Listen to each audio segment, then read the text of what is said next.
Tom Robbins, Even Cowgirls Get the Blues. 65. When he first lit on Siwash Ridge, the shink couldn't catch a whiff of butterscotch clove cowgirl breath or of countess gagging cowgirl snatch. Which is just as well, for had there been cowgirls then on the Rubber Rose Ranch, they might have drawn his nose out of his own business. And he had business aplenty. The cave proved to be as wondrous as advertised, but enormous amounts of labor and ingenuity were required to adapt it to his lifestyle and make it comfortable for year-round residency. Moreover, he had a clockworks to assemble, and that is not a simple task. In the process of readying the cave and planning his clockworks, he had also to extricate himself from clock people consciousness, because 26 years among the Indians of the Great Burrow had molded him more than he had realized when he set out again on his own. The mass of humanity has minds like soft wax. Once an impression is made upon them, it won't change until you change it for them. They are malleable but not self-malleable, a condition politicians and PR men use to sinister advantage. The chink, however, was perfectly capable of reshaping his ball of tallow. It just took longer than he had anticipated. When 4 years later he spoke of the clock people to Sissy, it was with admiration, appreciation and amusement. In times of widespread chaos and confusion, it has been the duty of more advanced human beings, artists, scientists, clowns and philosophers, to create order. In times such as ours, however, when there is too much order, too much management, too much programming and control, it becomes the duty of superior men and women to fling their favorite monkey wrenches into the machinery. To relieve the repression of the human spirit, they must sow doubt and disruption. The chink snickered his hell-crazed snicker when he imagined the doubt and confusion that would follow society's eventual discovery of the clock people. He snickered even though he suspected that the encounter would destroy the clock people, and even though he scorned the sickening democratic more is better fallacy inherent in the notion that the part must be sacrificed for the whole. "I love those loony redskins," the chink said to Sissy, "but I couldn't be a party to their utopian dreaming. After a while it occurred to me that the clock people waiting for the eternity of joy was virtually identical to the Christians waiting for the second coming, or the communists waiting for the worldwide revolution, or the Debbies waiting for the flying saucers. All the same, just more suckers betting their share of the present on the future, banking every misery on a happy ending to history. Well, history isn't ever going to end, happily or unhappily. And history is ending every second, happily for some of us, unhappily for others, happily 1 second, unhappily the next. History is always ending and always not ending, and both ways there is nothing to wait for. Ha ha ho ho hee hee. The shaggy old fart slid his arms around Sissy and... No, wait, she wasn't telling Dr. Robbins that part, yet. Sometime in the course of things, the chink had made it clear to Sissy that while he might not buy the clock people's dreaming, he did respect the quality of their dream. The vision of an era, however lasting, during which all ritual would be personal and idiosyncratic, made the chink's heart want to stand up and dance. Furthermore, while a return engagement by Jesus appears as impossible as worldwide Marxist revolution is improbable, a general disruption of the planet by natural forces is inevitable. The clock people had narrowed the apocalyptic credibility gap. In the end, though, observed the chink, for all their insight, the clock people were a collection of human animals banded together to prepare for better days. In short, just more victims of the disease of time. Ah, time. Back to time. Dr. Robbins struggled to sit upright. The wine had said its goodbyes. He was a trifle drunk. His mustache could not deny it. Every so often, Dr. Goldman would appear at the French doors. This didn't bother Dr. Robbins. Dr. Goldman would never have the courage to interrupt, not so long as Sissy continued her exercises. Great ditches wallowed in the garden air. Dr. Goldman's face, as red and swollen as a smallpox vaccination, pressed to the pane. He saw the thumbs promenade stiffly in their suits of blushes. Then they began to quiver. They made wild and ultra-rapid swoops like water spiders on the surface of a pond. As he watched, a kind of radiant ectoplasm formed all around them. Sissy was smiling absently. Dr. Robbins lay as if in adoration at her feet.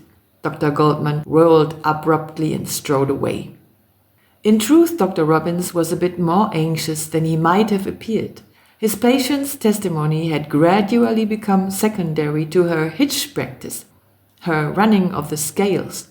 What had begun as casual muscle flex had escalated as she lost self-consciousness into a thorough inventory of the extravagant moves and motions stored in her gross appendages. Now she had fallen silent, absorbed in the piloting of her blimps. Dr. Robbins was agog at the display, but he wished, like old-fashioned novelists, to stay to the point, to keep the story flowing. You see, Dr. Robbins had a theory that was apropos the clockworks and the chink. It had long been Dr. Robbins' belief that the central problem facing the human race was time. As for defining time or speculating upon its nature, forget it. Neither tipsy nor sober was he about to dance with the angels on the head of that pin. Since embarking upon a career in behavioral science, however, Dr. Robbins had searched to find at least one fundamental truth about the psyche, and the closest he had come to a fundamental was the discovery that most psychological and therefore social, political, spiritual problems can be linked to pressures exerted by time, or more precisely, civilized man's idea of time. Of course, he wasn't absolutely sure that there were any problems. It was entirely possible that everything in the universe was perfect, that all that happened from global warfare to a single case of athlete's foot happened because it ought to happen.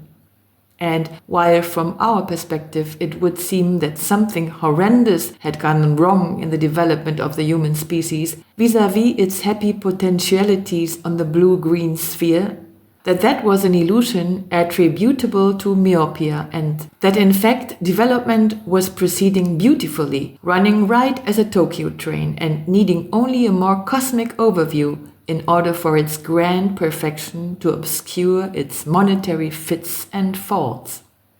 That was a possibility, all right, one that Dr. Robbins had by no means ruled out.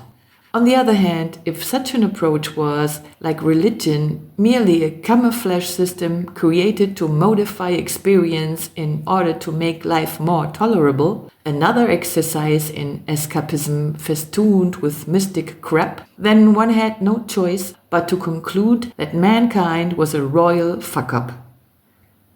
Despite our awesome potential, despite the presence among us of the most extraordinary enlightened individuals operating with intelligence, gentleness and style, despite a plethora of achievements that no other living creatures have come within a billion light years of equaling, we were on the verge of destroying ourselves, internally and externally, and of taking the entire planet with us, crumpled in our tight little fists as we shoot down the shit-chute to oblivion. Now, if that be the case, one is compelled to ask what went wrong? How and when did it go wrong? The answer to that question of questions breathes on so many buts that the wimpy brain gets hay fever, its eyes puff up.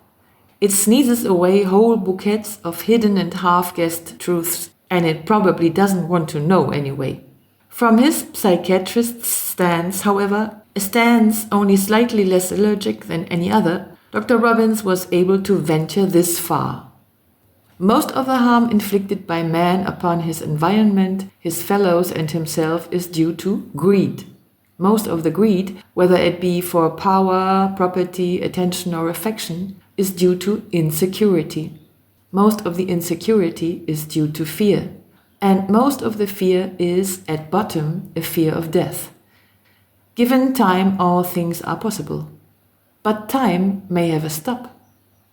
Why do people fear death so? Because they realize unconsciously, at least, that their lives are mere parodies of what living should be. They ache to quit playing at living and to really live, but alas, it takes time and trouble to piece the loose ends of their lives together, and they are dogged by the notion that time is running out. Was that it, or was the pebble in the dancing slipper the phobia that time does not have a stop? If we could live our average 70.4 years and know for certain that that was that, we could readily manage. We might complain that it was far too short, but what there was of life we could live freely, doing exactly what we pleased insofar as our conscience and capabilities allowed, accepting that when it was over, it was over. Easy come, easy go. But we aren't allowed the luxury of finality. We delude and hobble our most genuinely felt impulses with the idea, whether fervently held or naggingly suspected, that after death there is something else, and that something may be endless, and that the correctness of our behavior in this life may determine how we fare in the next one, and, for those poor souls who believe in reincarnation, the ones after that. Thus, whether it is in danger of stopping and catching us with our pants down, or whether it runs on forever and demands that we busy ourselves preparing for the next station on the long ride, either way, time prevents us from living authentically. Perhaps the fault is that we are Dr. Frankensteins who have created time as a monster with 3 heads, past, present, and future, in which case, back to the drawing board. The present is okay. The present is sharp and clean. Leave it where it is, on top of and directing the body, but relegate the past to some other anatomical function. The past, for example, would make a perfect asshole. As for the future, let's see. The future could be time's thumbs.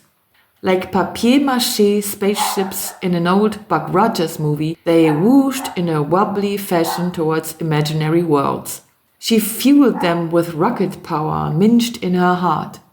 She juggled them without ever letting go, tossing and catching them simultaneously, so that the shower of thumbs, that aerial ballet of warm pineapples, struck over and over again the same rods in the observer's eye.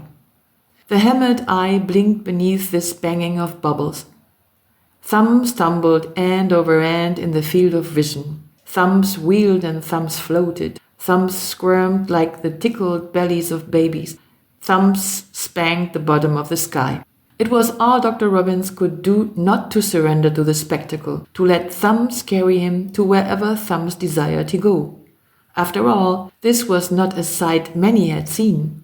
But he was a stubborn man with time on his hands. So at last he explained loudly enough to pierce his patient's reverie, "Sissy, don't keep me in suspense. What were the chink's thoughts about time, and how did he apply them to building his own clockworks?" "Oh," said Sissy, a trifle startled. "Oh yes." She let her thumbs fall into her lap and bounce gently there. "Oh yes, well you see, you must understand that the chink doesn't do a whole lot of talking. He says what he has to say very quickly and seldom repeats or explains himself. He's more apt to be laughing and scratching than expounding ideas. But if I humored him and let him do what he wanted with me," Sissy lowered her lashes, "he would share a few of his thoughts. Now, I'm not sure that this has to do with time itself, but the chink sees life as a dynamic network of interchanges and exchanges, spreading in all directions at once. And it's all held together by the tension between opposites. He says there is order in nature, but there is also disorder. And it is the balance of tensions between the order and the disorder, the natural laws and the natural randomness that keeps it from completely collapsing. It's a beautiful paradox, as he describes it.